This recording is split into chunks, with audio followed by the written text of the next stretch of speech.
Ces soldats sont de retour de mission. Venus du monde entier, ils sont volontaires pour la Légion internationale. Et comme AJ, ancien soldat américain, la plupart sont en Ukraine pour défendre leurs idéaux démocratiques. Mais tout ne se passe pas comme prévu. On revient de mission. C'était vraiment une mission stupide. On a perdu 4 gars au combat. Toutes les informations que nous avions reçues étaient fausses.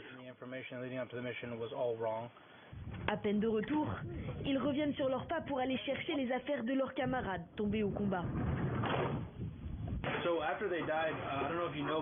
Je ne sais pas si tu es au courant, mais quand nos camarades sont morts, une unité de soldats ukrainiens a dépouillé leur corps.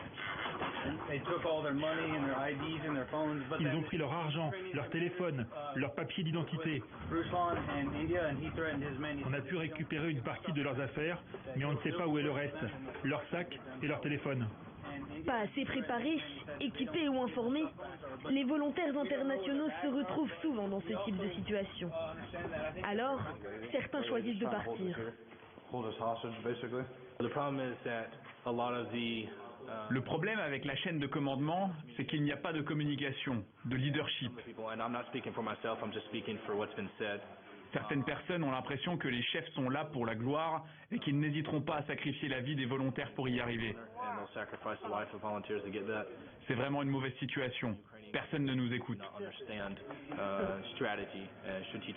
Ces gars-là s'en vont à cause de ça. Je ne les juge pas. Aucun de ces hommes n'a peur de la mort. Ils ont peur de mourir sous les ordres d'un mauvais commandement et pour aucune raison. Au total, 2 tiers des soldats de ce bataillon ont demandé à être réaffectés. Ils n'ont toujours pas reçu l'autorisation de leur hiérarchie, mais quittent tout de même la base. Sur le chemin, ils tentent de s'arrêter à la morgue pour voir les corps de leurs camarades. L'accès leur est refusé. Et ils apprennent qu'aucune des procédures pour embaumer et préserver les corps n'a été respectée. Les volontaires étrangers seront tous incinérés, mais recevront tout de même les honneurs militaires.